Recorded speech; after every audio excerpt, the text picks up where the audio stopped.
Hello friends, hope you all are fine. So today's topic for discussion is Pascal's triangle.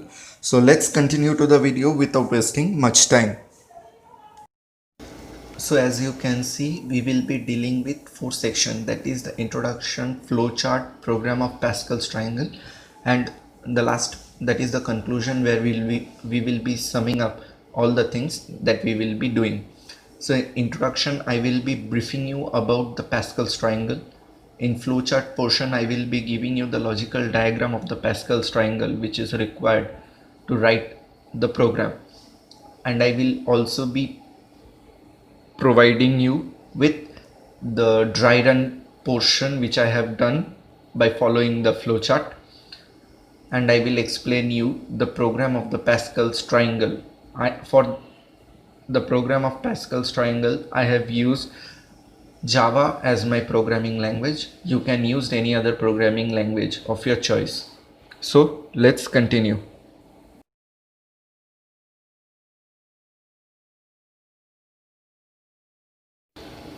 So now we are in the introduction portion. Here we can see that it plays a vital role in mathematics because it is the triangular array which gives us the binomial coefficient. It not only gives us the binomial coefficient but also other such important series that we get from this array. We will see what we get from this triangular array as we proceed. So it was named after the 17th century French mathematician Blaise Pascal, and it is constructed by summing the adjacent elements in the preceding row. This is the most important point that we need to keep in mind, that Pascal triangle is a triangular array constructed by summing adjacent elements in the preceding rows. So what are the special patterns that we get from this Pascal's triangle? They are ones, Sierpinski triangle, diagonal pattern, horizontal sum, odd and even pattern, triangular symmetry, Fibonacci series, and many other such patterns we get. So we are not dealing with the mathematical portion, but we are just computing, or rather we are here to just create the Pascal's triangle by using a programming language. So let's continue.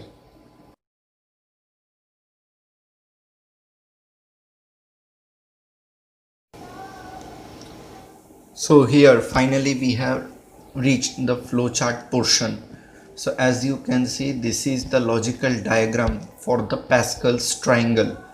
If you carefully follow the diagram and the condition as well as the indication given over here, you can easily do the dry run and check for your own self whether this logical diagram is giving you the Pascal's triangle or not. So if you want me to explain this diagram, you can comment it in the comment section below. I will make a video on it, that how we can get, or rather this whole diagram can be used to create the dry run page for the Pascal's triangle. It will, I assure that it will prove that this logical diagram is correct. And so if you want that particular video, do comment it in the comment section below. Now let us move to the dry run part, which I have done to get the correct pattern from this particular logical diagram. And here we are. This is the dry run page of mine which I have obtained by analyzing the flowchart which I have just shown you. So you can see that we have the following variables: RC, K, A of RC, the 2D array, and n equals to 5, where n defines the size of the Pascal's triangle. And you can see on the output side that after each iteration what is the value we are getting. So as we are starting with 0 as our initial position, so if we take size as 5, our final value will be 4. So we can see that 4, and when it becomes fifth, our loop gets terminated, and the last value or the last pattern which you are seeing having 1 1 1 1 2 1 1 3 3 1 1 4 6 4 1 is the final output that is displayed on the screen. So I have shown you that at each step or after each iteration what should be the output.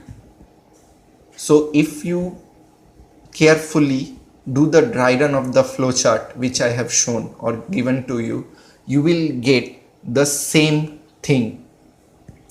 And if you are having any problem, please do comment in the comment section if you are not getting this pattern. And as I told you that if you want me to show that how I am getting this, please comment. I will surely make the video on it. So now we will be proceeding towards the programming part.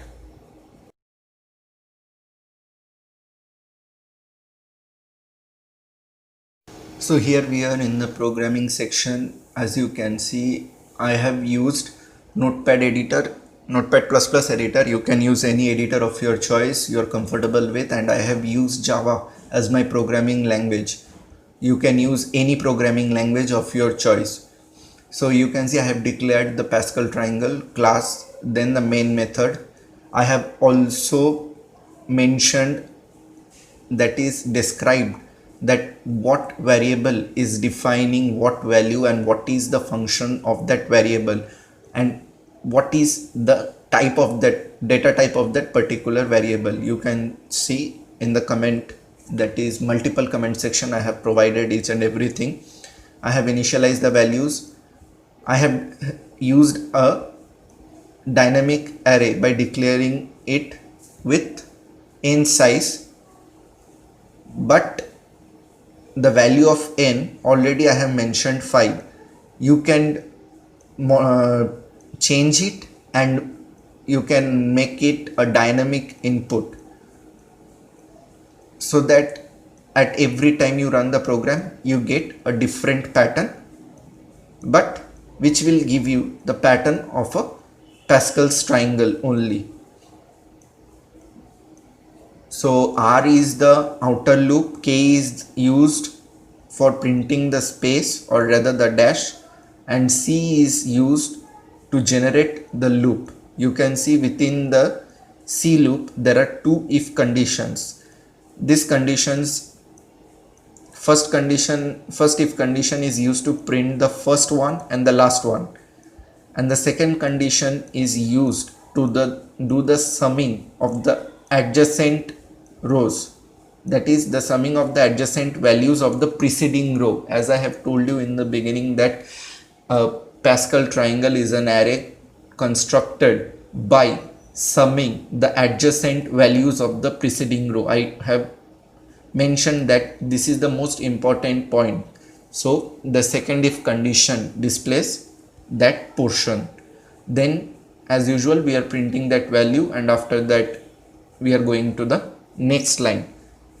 So this is the logic behind the Pascal's triangle program. I have explained the logic in the diagrammatic representation in the form of flowchart, and as well as I have provided you the program in Java. So now I will show you the output which I am getting after writing this program. So now you can see this is the output of the Pascal's triangle for n is equals to 5. Now if you make a dynamic input for the size of the Pascal's triangle, that is n, then you can either decrease or increase the size of this Pascal's triangle, but keep in mind that the value of n should not be 0. So we have come to the end of our discussion, and if you have any doubt, please comment in the comment section below. And now we will sum up each and everything what we have done so far. So now I would like to conclude that on the whole we have done that what is a Pascal triangle and what are the patterns we can extract from it, what is the logic behind the Pascal's triangle and the program for creating the Pascal's triangle, the output we have seen. So I hope you have got all the idea required to understand the Pascal's triangle. And if you want further more information on this, we have Google. You can search about Pascal's triangle in Google for your further knowledge. So I have only covered the computation part that is required for our programming. We haven't covered the mathematical portion. So till now, if you have any doubt, please mention them in the comment section. So I hope you have understood it, and also do inform that if you want the explanation for the flowchart along with your doubts. So with this, I end up the session for the Pascal's triangle. Thank you. So thanks for watching. I hope you like it. If you like it, click the like button below and share the video as much as possible so that others are benefited from it.